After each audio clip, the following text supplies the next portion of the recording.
For those with good taste.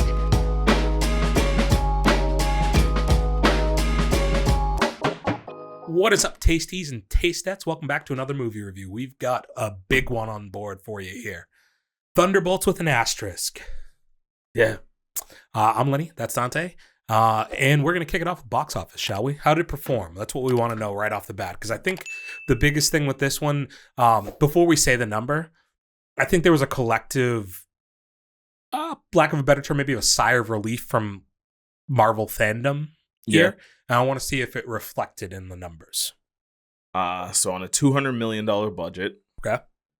they opened with 74.5 mil. Okay. The opening weekend. Yeah. Do we have live numbers? Live number right now is 173 worldwide, with 86 domestic and 86 international. So we saw this movie a little while ago. Like, it's been out for, about a week now, or exactly a week now. Yeah. And since then, there's been a big reveal of news, and I think that's where I want to kind of take this with the box office numbers. First is, so the big reveal is Thunderbolts with an asterisk has been a thing for a while. I think everybody read it on like AMC app and stuff like that, and was like, that's weird. Why is that there? Like, you don't see that on there. The reason is it's not the name. In the past few days or so, they've rebranded the movie's name. After the initial wave of people saw the post credits, that this is officially an Avengers movie. Like, this is in the list of Avengers movies now. And I guess we'll start there. Like, what do you think of that choice to not just roll out as the Avengers? Does that help? Did it hurt? Would it have been better if they did it? No, I honestly think it was a great choice. I think that if they had put the Avengers name on it, it would have made people hold, I think, too high of an expectation for it. And not necessarily that this couldn't have lived up to it, because I'll say right now, I think this was a really good movie. But I think when you come into something with too high of an expectation, even if it meets it, it almost feels middle of the road. I think expectation's a big part of it. I also think as a fan base, to title it The New Avengers without anything ahead of time, it doesn't feel earned either. Yeah. Like, these aren't a collective group prior to this. None of them are premier characters necessarily. It's like prior you need to watch this. the movie to appreciate the title. Yeah, exactly. Yeah. So I think that they need it to have a positive, this is where the expectations come in. In order to get a positive response to this movie, it couldn't be called The Avengers, right? Yeah. So what they were able to do is garner positive feedback through the build up to the release. And I think generally positive feedback from everyone. I say sigh of relief. This is by no means a perfect movie. I definitely have some gripes with the structure of it, for some of the characters. But for a 2 hour and some odd minute movie, 2 hours and 6 or something like that, it felt easy, pretty brisk. I thought there was a lot of fun character interactions, which that does harken that Avengers feel, where you're blending these characters. And if you go back to the original Avengers, while they are all the most premier characters possible, it was also the first time you'd seen that collection integrated in that way. Yeah. And got to see those characters work together. And you kind of got to relive that a little bit on a smaller scale with seeing this group grow their chemistry through a movie, So yeah, I think they were able to subvert a lot of negative potential energy towards this by just calling it Thunderbolts. And I think the backstory throughout the movie of why it's called Thunderbolts is fun. I think a lot of this movie is... Do you know if that backstory is comic book accurate? Pretty sure somewhere in there is probably. I don't know, though, to be a fact. But I think Alexei is probably the strongest... he's the second strongest character in this movie, because I think Florence Pugh is given the most, and she does a ton with it, Yeah. But she is the star of this, whereas, like, for the added cast, I think everybody does well. I don't think I had a major gripe with anybody. But like, he is the glue, I think, and it's unfortunate. I don't think we get enough of him. I think would be a gripe, if anything. Yeah, because I even remember watching like the Black Widow movie and being like, he was literally the only thing I liked from that movie. Yeah, I mean, in general, that dude, like, Stranger Things, he's good in just like anything, it seems like, at this point. But yeah, like in this movie, you get him in the beginning for a short bit, and then you get him for a good chunk at the end. But there's like a good gap where he's just not included really in the there, story. And you almost wish, because of how good he was, that you just had him more consistently threaded through this story. No, I think it was the perfect amount. I think a little too much of him might have got annoying because his character, by design, is meant to be a little annoying, right? Yeah, And or just I think like weirdly timed humor. Type yeah, stuff, exactly. Like And I think if you got that throughout the entire movie, you would have been over it by the end. Yeah, and I think that there's even parts where I'm like, well, does that tonally fit what's going on here when he throws in a joke? But I think shoot or shoot. So like, get your at bats. Sometimes it's gonna hit, like that's the way comedy works in general, right? Sometimes it hits, sometimes it doesn't. But I thought for the most part his hit rate in this was pretty high. The rest of the supporting cast is fine, right? Like, we can get into the villain aspect of it, I think, more in spoilers, but I thought the new Cap did better. John, can't remember his last name. I don't remember now either. Did really well. Who else do we have? Girl from Ant-Man and Wasp. Also, I think at the end of the day, like, it's also a tough chore because Florence Pugh's character's gotten a decent amount of context. We've had a movie, we've had a TV show she's been featured in. We've gotten to know her a little bit. Same thing with new Cap, right? Like, we got a TV show with him. We've also had the Captain America movie, so we've also continued that story a little bit. We have an idea what's going on here. Same goes for Bucky. Bucky, also a character we knew a decent amount. But I think its ability, even Alexei, we talked about, like, we had seen him previously, but like the girl from Ant-Man and Wasp, I wish I could remember her name now. Is obviously in that movie, but in a very different role and isn't given a ton. And I think you get to flesh out like that character quite a bit more. And she fits I think she fits well into this world. I do think I just don't think you got enough of her, I think. Yeah, but like at the end of the day, like there's you have to, it's a pie, right? Like you have to decide how you're going to... Who's getting the bigger slice. Yeah. And like to drive your story, you have to give X amount to Florence. And then like by proxy, her father has to get part of it.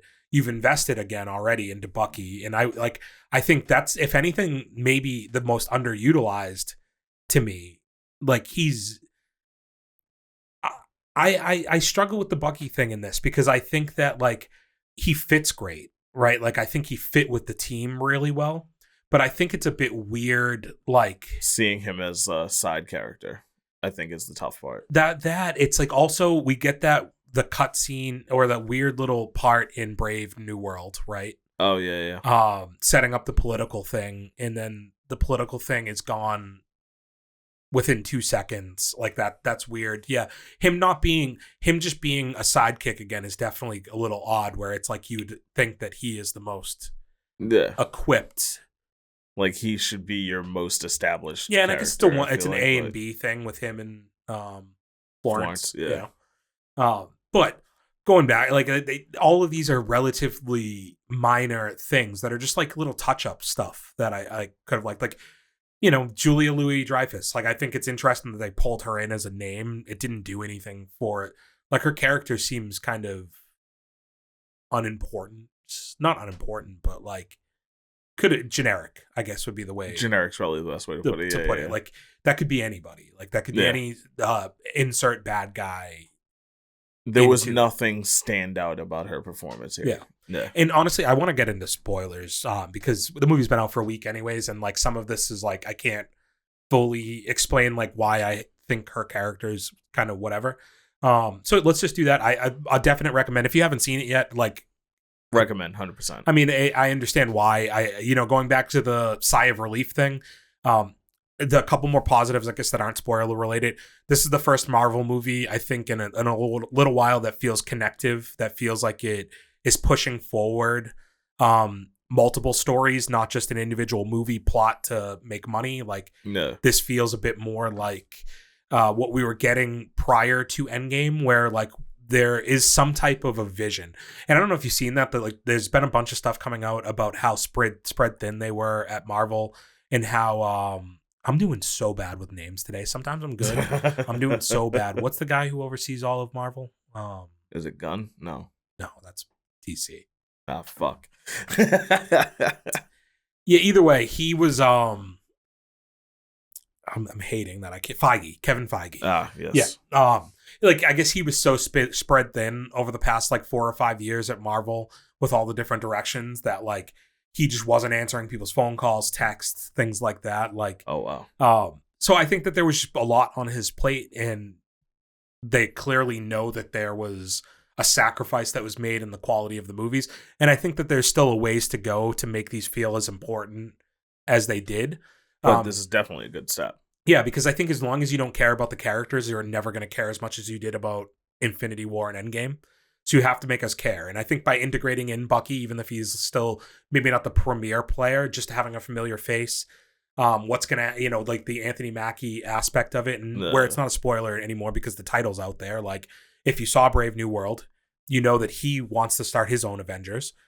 Over here, and they referenced it in the post credits, like we're the new Avengers over here, and like how is he going to feel about it? Like we're pushing towards a direction, it feels, and I think it's a positive with Fantastic Four coming as well.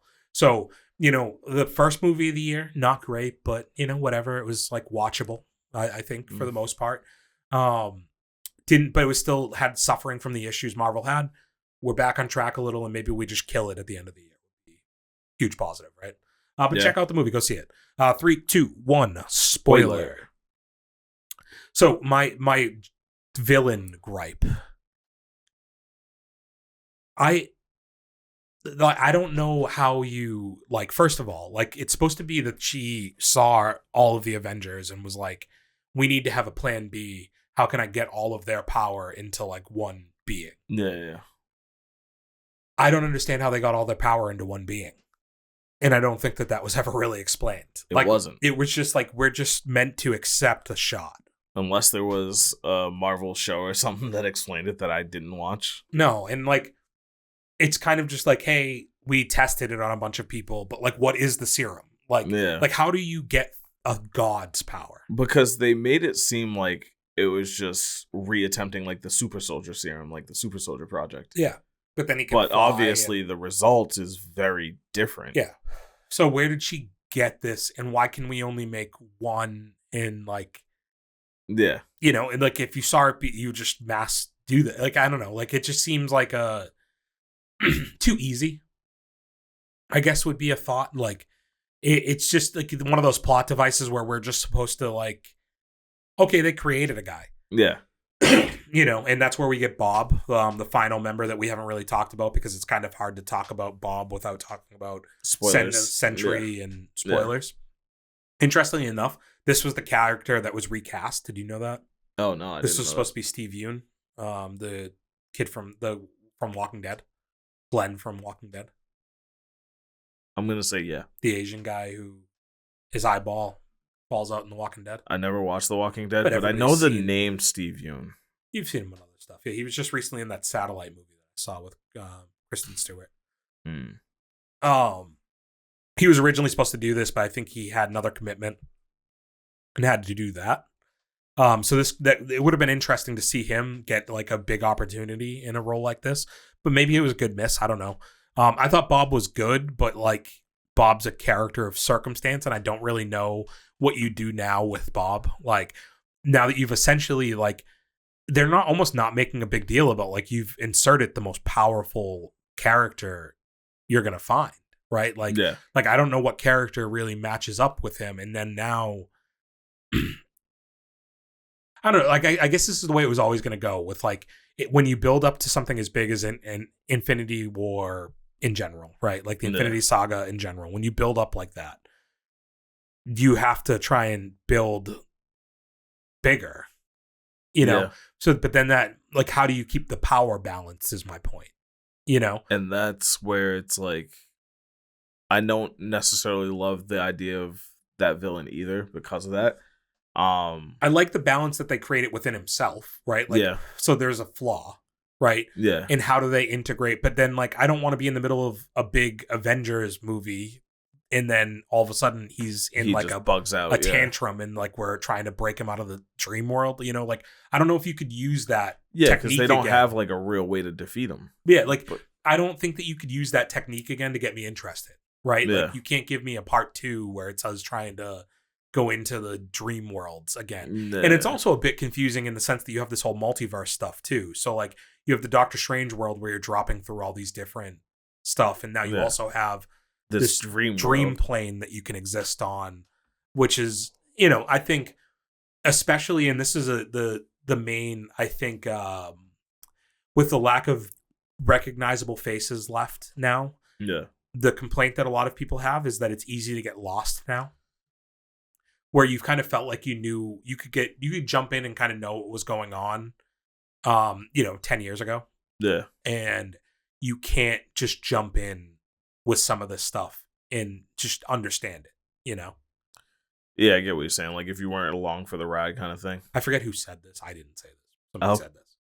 This like there was somebody's opinion. Like it was just like my problem with Marvel is that like I go and watch it now and I don't know. Like I feel like I don't understand what's happening. Like you missed something. Yeah. Like you have to. You like if you are at a point now where you're so far in that you have to keep up with everyone, and the quality hasn't been good enough that people have skipped some, and then even though they haven't been super connective, you're still like, well, where'd this character go? Where'd that character go? What happened with this person? There's still things. And then if they start to become more connective again, I think you run into maybe more of that too. Because now you got to kind of go back and watch some of those bad movies just to get context. Yeah. Also, like, Sentry feels a little bit too much like Superman 100% to me, like just the way the fight that he had worked was very much like a Superman. I was waiting for kryptonite. Yeah, it was like very much a Superman fight, right? Like, like sees the moves coming because he can move faster, see how fast things go. Like, he was able to predict like everything. And like the fight was, I thought his big sequence was maybe the second best of the movie. Maybe the car chase scene is better as far as action is concerned. Do you have any other ones that you thought were better than that? I don't know if this was necessarily I don't think this had too much like standout action for me. I think the car chase scene is probably one of the better ones. Yeah, like I liked I liked the more ground level fights that we got in this. Like it was a lot of hand to hand. Yeah, that felt good. None of them have superpowers. Really have superpowers outside of like Ghost that can like phase through things, I guess. And then New Cap has serum. Yeah, but I mean like New Cap and Bucky and the Red Guardian, they all have super strength, you know what I mean? But like they outside of that, they don't have they're just fancy they even say it in the strong, movie. Yeah, we're like shoot 'em up, beat 'em up guys. Kind of through the whole thing. Yeah. So which that also, and then when you go back to balance again, it's like, so now we have 5 people that are all kind of regular. Yeah, and it's weird to call them the Avengers also when they're all kind of like ground level fighters. But then you have this one guy who has such a different skill set above everybody else's. Yeah. Which feels weird, but then he's also not a usable member, so I don't know how they're going to integrate that in. Because like it's also weird too. He's the most powerful, but he's also kind of a joke in his normal version, He's so kind like of aloof. So now your most powerful, one of your most powerful entities is also kind of a punchline character because you can't use him, otherwise he might turn against you. Yeah. And like just the way they built the character, I don't know, like outside of the scenes with what is Florence Pugh's name? Yelena. I was gonna say Yoga. Outside of like the scenes he has with the Yelena, which I think there is clearly like an emotional attachment there, or some type of she understands him and he appreciates somebody trying to understand him, so there was some type of natural like chemistry there, but outside of that, like you don't see him have any type of conversations that are too there was the back and forth with him and New Cap too, which was good. I mean there's also like the whole thing with when she brings him in and tries to present him as Sentry, and kind of she's trying to like manipulate him, and he's kind of going through that same like identity crisis. I think it was all pretty well like foreshadowed, I think, as far as like he has this identity crisis. Yeah, like they definitely like they heavy-handedly Yeah. set up where the story was going once he had the power, right? Like Yeah. that it was going to inevitably go to his head, and that her intentions weren't good, you know, like, Yeah. and he was going to realize. I think like that stuff was all pretty predictable, yeah. Like, and that's not a bad thing either. Like why try to overcomplicate something necessarily, because it also allowed them to tell the story that they really wanted to tell, which was more of Florence Pugh's like story, right? Like Yeah. she's the actual heart of this movie. Like she carries a bulk of it. You know, and they tell you that from the very first scene of the movie. Like the very first scene of the movie is the one shot down the hallway, and then they get up to the roof, and that scene is real. I don't know if you've seen that. Like her jumping off the roof is really? real. Yeah. Like the jump and parachute thing? So she does the jump, she doesn't do the parachute. Okay. So she is when you see her step off the edge of the building, she does that. She's on harnesses and everything, and she steps off the side of the building. And then somebody else is the one, I believe, doing the parachute part of it. But they tell you right off the bat, like having a scene that is like her jumping off the roof, but where it's actually her close up, like that is letting you know, like this is our star of this film, you know. And then the emotional levels, and like, I mean, she might be the best actress right now going, like one of. I'm gonna say your bar on that changes every week. but that no. So I'm saying like there's actresses maybe I like more, you know, but I think like her and Daisy are at like they're pretty comparable to me in terms of not just like they hit like the Hollywood look, you know, like the attractiveness level, but also are choosing not just big budget movies, but are still choosing more artistic choices to do. And that's where I think that like, and I don't have the list in my head. Like I could probably, if I put more thought, this is spontaneous, give you a more concrete answer. But like in recent memory, Florence Pugh, anything I've seen her do, she is a standout part of it, like through and through. And it's in all types of roles, right? Like she can do action, she can do heartache, like like pure, not just like romantic heartache, but like real emotional heartache shit. She can make you laugh. She can do romance. Like I've seen her do all of this consistently. She's very versatile, you know, in everything. And like, so in this movie, I think again, like they did a great job of utilizing her and like understanding what her talent was, because she's fantastic in the fighting scenes. And then we've gotten some of the humor from when she did the Jeremy Renner show. I haven't seen Hawkeye, the Hawkeye show. Okay. Yeah. So she's in the Hawkeye show. And she's funny in that too, you know, but she also has scenes in those where she's able to tug on the heartstrings, because right after on Hawkeye is shortly after Scarlett Johansson dies. So she has scenes where she has to deal with that, you know. And in this again, like that emotional scene, I'm pretty sure both people sitting next to me teared up in the theater. Yeah. Kai included. No, not the person I was with, but the two strangers that were sitting to my left.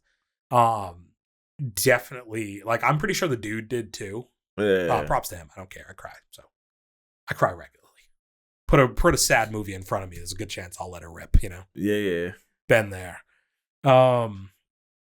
Okay, so where do we go? You know, like we talked about this a little bit. Like I think the big questions next, the two post-credit scenes, obviously setting up the new Avengers and then setting up this idea of like, I wonder, we've already done Civil War, but we're already kind of setting up in that direction again, where we have a person who I think has a rightful claim to thinking he should be the leader of the Avengers in, you know, I'm bad today, dude. Bucky? No.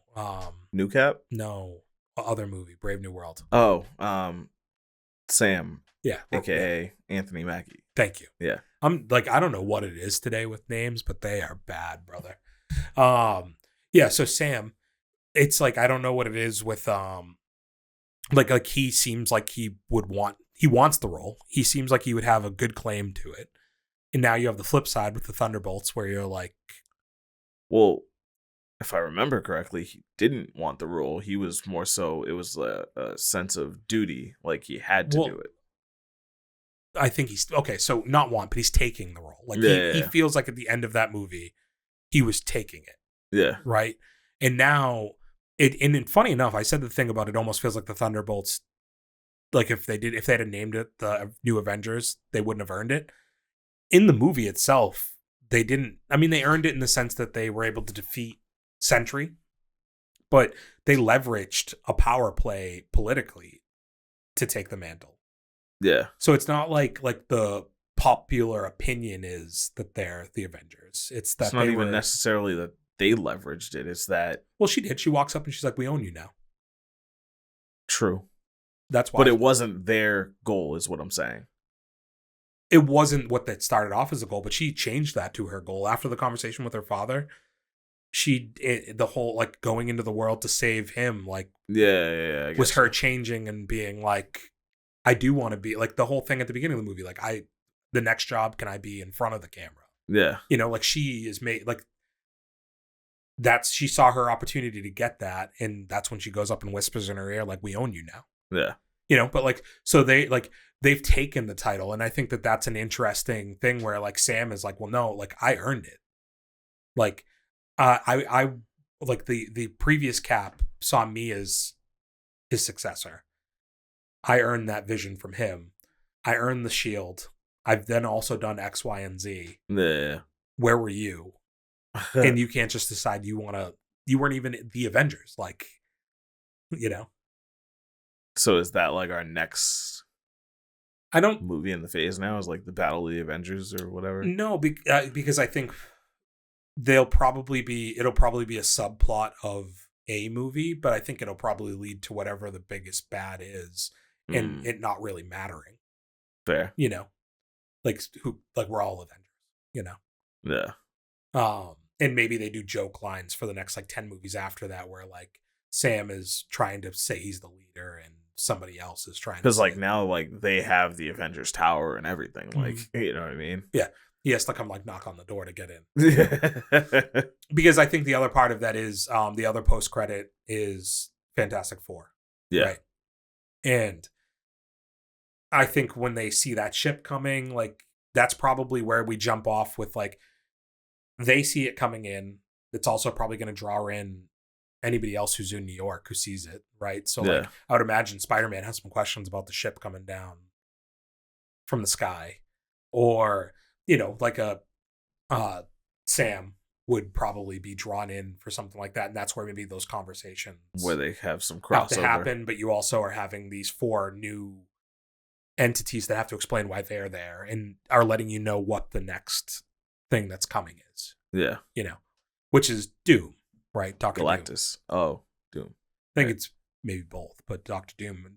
Because wasn't there a trailer we saw where they showed Galactus? Was it for this?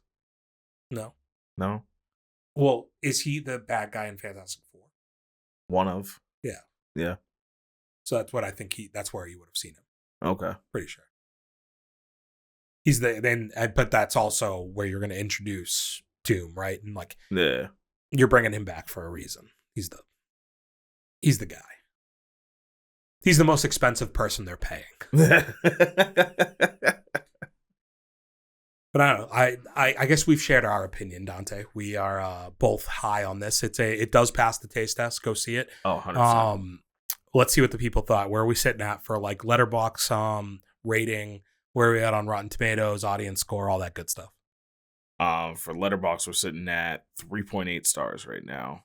I gotta pull Rotten Tomatoes. Pretty solid. 3.8. Yeah. 3.8 is respectable, I think, especially with how Marvel's been doing lately. Like that's pretty up there. Pretty favorable. As far as Rotten Tomatoes, we have 88% tomato score, 94% audience score. Yeah, so really good. So here's a big question. We're at 180 million roughly now, right? 178 you said or something like that? 173. Budget was 200. Yep. The biggest question is always second week drop off. How big of a percentage? Honestly, I think it's going to be bad. I think it probably drops to somewhere in the 40 million range. I would say 60% drop off is where I would be at. Oh, so you think even harder? Well, it had a 74 mil opening weekend. Domestic, right? Yeah. Yeah. So I guess so if this following weekend drops in at somewhere around 40 to 48, I'd say. Yeah, I'm just thinking think about like Sinners just had like a record hold, and that was what, like 40% or something like that, or 20% was it? Drop off? Yeah, it like barely dropped off. It went 48 the first weekend like and 43 or whatever. So yeah. Okay. So almost no drop off. I just feel like most movies you see like between 40 to 60%, right? Around there, yeah, around 40. And I think with a movie like this, I think word of mouth, like all three of those things say word of mouth's pretty strong. And then you bring up like, we both think it was a good idea switching to the New Avengers after the fact. Like, does that create new interest, or does that give it like a second life? Yeah, like a secondary market to help second week? Because whether or not this movie's successful from a box office perspective is really going to come down to this weekend. I think they did enough work in week one to be like, hey, we're in a decent spot. This is honestly like when they do the last round in Family Feud. You have the first person that gets you like 180 points, and now you got to come in and just get push the 20. It over the line. Yeah, like, yeah, like it realistically probably like worldwide needs to do like 125 this weekend or like 100 to be in a good spot. Is that wrong? Because like it that would put it close to 300. Yeah, and I think that's where you probably want to would that be best case scenario to me, is be at 300 million coming out of this weekend, because then you say you end your run at like 500. And I it sucks because you didn't brand it as an Avengers movie, but now when it gets looked at, it's going to get ranked as an Avengers movie, and it's going to get ranked towards the bottom. The bottom, I have to imagine. Yeah. But it's not really like, that's not the best representation of what it is as a movie. But I think that's just kind of going to be what happens now that they've changed the title. But yeah, I think if it finishes close to 300, it's in a good spot. I think you got to be satisfied with that, because there was definitely bomb potential on this. Oh yeah, this felt like, to me, it could have been one of those things where it's almost like the Shedeur Sanders and the draft thing, where like you're hearing he's going to go this high the whole time, like leading up to Thunderbolts. You were hearing, oh, this is better than like they've done recently. Like this is actually pretty decent. But then when you actually get it, like it falls, and it's not as good. This one kind of lived up to it. So it's a good sign. I was just reading through Letterboxd reviews, and like, I'm not going to do the whole thing where we read through a bunch of them, but just one of them made me chuckle. This person goes, undeniably the best Marvel movie of the last 5 years. 3 stars. Oh. Jesus, tell me you're not a fan without saying. like just like literally wrote out 3 stars with punctuation. I was like, oh, you got your point across. Yeah. Which, can we fact check that? What's the last 5 years worth of Marvel? Don't do that to me. Does a Spider-Man movie fall in the last 5 years? Oh, definitely. Right? Then that's probably not true, right? We've definitely gotten... like, No Way Home is better than this. Because that was after 2020, right? Yeah, so that's within the last 5 years. Yeah. So that feels like a factual... I mean, it's an opinion-based statement, so I can't say, I guess, factually incorrect. And I guess, like... people, what the funny thing about No Way Home is? I think the fun thing now with No Way Home is to be like, it's not as good of a movie as people say it is. But I won't accept that, because I remember when people were seeing that in the theater, and I've seen like TikToks in the past like few months of theater reactions to the reveals in that movie. And like, you even if maybe like, if you're going to go critical eye and like rewatch the movie and like just look at it from a critical lens, you could say a movie's better than it. But like, if that was out within the past 5 years, that's probably the best Marvel movie. Yeah. That's fair. Cool. Let us know what you guys thought out there. Is Marvel back on track? Are we excited or more excited for Fantastic Four? New Avengers, are they really the new Avengers, or Does Sam have a stake to the claim of the throne at the peak of the Avengers? They're the Avengers with a Z. Is he the tip of the? Is he the tip of the A? I don't like the way you said that. Just trying to figure out. Is he the tip? Atlanta. That's actually it's the Rubber Band Man who's the tip of Atlanta. I didn't think about that. Interesting. You know what I'm saying? T.I.? Yeah. T.I.P. Oh, tip of Atlanta. I got you. Sometimes I got to break it down. You know, it's going a little too high. Yeah. But yeah, let us know what you guys thought down below. Make sure to drop a like, comment, share, and subscribe on the video. Tell a friend, ask a friend. Till next week, though, we bid you fale. New. Peace. Bang, bang. We don't do that here. You want to try it? I get to? Well, no, I meant you can do skeet skeet and you can't do it. I can't do it. I can't just. You thought you were going to get it off. Not letting it happen, buddy. You're dead. For those with good taste. Oh, man. I thought you were just pop the shots off of my face. You don't know